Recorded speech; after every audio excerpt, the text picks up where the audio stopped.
Whoa! This new smartphone in my hands is the brand new Xiaomi Mi 11 5G. I've been using this, and in this video I want to give you a closer look at this brand new exciting smartphone from the guys at Xiaomi here on EMKWAN Reviews.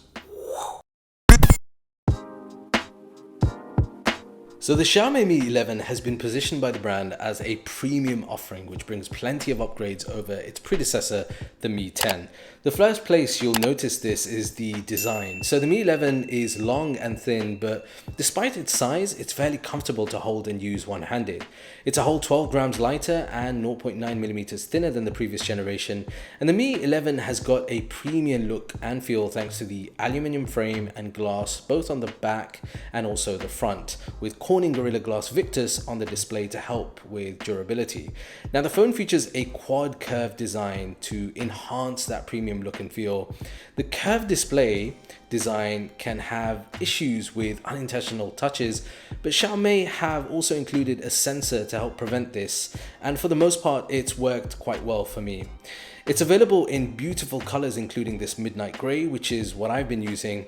And at the bottom, the phone has a USB-C port. There's no 3.5mm headphone jack, so that might upset some, but it does have an excellent pair of dual speakers that are tuned by Harman Kardon. There is a power button and a volume rocker on the right side, and if you still use the IR blaster, then there's one at the top for your convenience.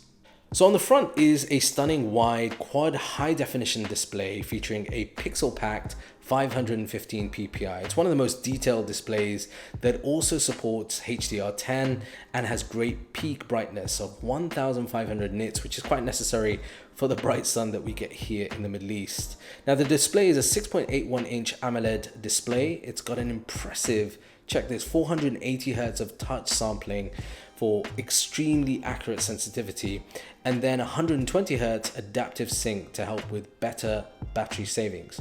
Now I like the display a lot. Everything from gaming to media to basic swiping through felt smooth and fast on the display. Though maxing out those display features does have a downside, which I'll discuss later on in this video. There is also an optical fingerprint scanner, which is reasonably fast under the display, though for me personally, I chose the face unlock because I found that to be faster.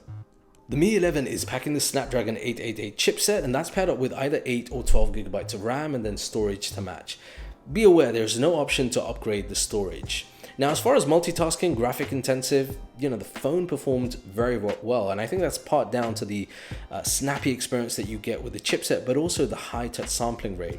Now, a lot of you do ask me about heat, particularly during gaming, and I did notice that for prolonged periods of time, so graphic intensive games like Asphalt 9 with about 20 minutes worth of playing time, the phone does get warm slightly. Nothing that would disrupt the gaming, however, but it's certainly there.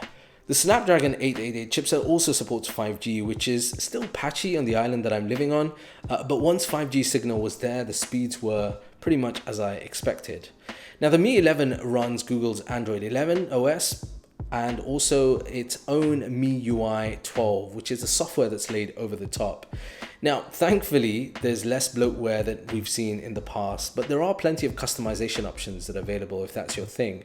There are a few live wallpapers, menu transition effects, various always-on display designs, and changes to the quick settings menus and more. Now, when it comes to the camera, the experience on the Mi 11 is really refined to be an overall better experience than the previous Mi 10.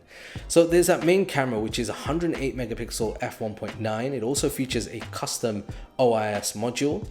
And the second camera is a 13 megapixel f2.4 for the ultra wide.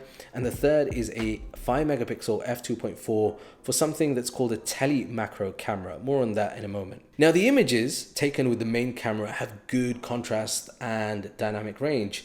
It's slightly lighter on the tone too, which is something that I noticed, but this might be related to the improved AI optimization on this device.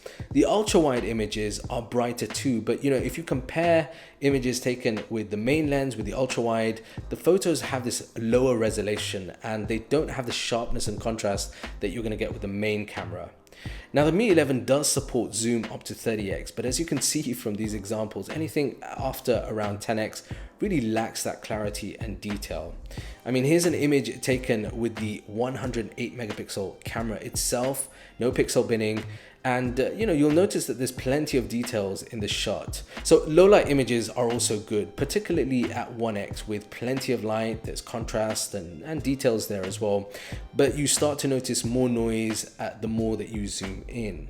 Now the tele macro camera was interesting. It takes some nice shots and works by getting you close shots, without the entire smartphone essentially blocking all the natural light with the phone itself.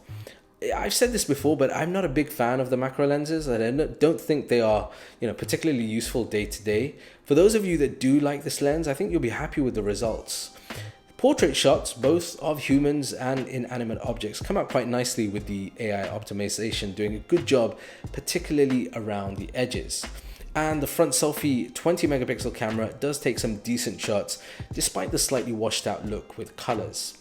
Now, when it comes to video, the Mi 11 does a good job overall. In the keynote event, Xiaomi highlighted multiple video modes, including one-click AI cinema, cinematic filters, and also support for HDR10 plus filming. Now, here's a look at ultra-wide at 30 frames per second, and you can see that it does a pretty good job, and 4K at 60 frames per second with the 1x camera, or the main camera. You'll notice again how the main sensor, I think overall, has better details, and there's a level of refinement in terms of color and contrast, but also with the range. So this is a test of 8K at 30 frames per second. It's also available in 8K at 24 frames per second on the Mi 11.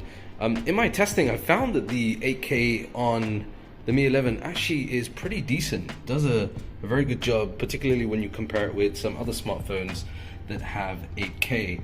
Let me know what you think about the audio and the video quality in the comments down below. Now in low light, video quality does suffer with the noise and the grainy look that you typically get with low light video. But the Mi 11 does a good job still with bumping up the brightness and the details, which is still quite impressive. So when it comes to battery life, the Mi 11 features a 4600 milliamp hour battery, and I was expecting to have kind of a full day's worth of use, but with the display maxed up, including the high refresh rate, WQHD plus, and always on display, battery life is it's going to take a hit. The Mi 11 does have a 55 watt wired and 50 watt wireless charging. So, I was getting about 0 to about 100% for me, taking around 35 to 40 minutes, which is still pretty good. There is reverse wireless charging too, but the phone does get noticeably hot, particularly if you're going to be using that for prolonged periods of time. I think for me, this is probably the only area which I would have like to see a improvement on, perhaps a larger battery, just to get the most out of the smartphone during the day. Look, in summary, Xiaomi have done it again. The Mi 11 has these really great specs that really rival some of the more expensive flagships around at the moment. I think if you're into gaming, you can appreciate the macro photography, the display. You'll be happy with the Mi 11. Let me know your thoughts in the comments below, and also check out this video here where I review another cool smartphone. See you there in a moment.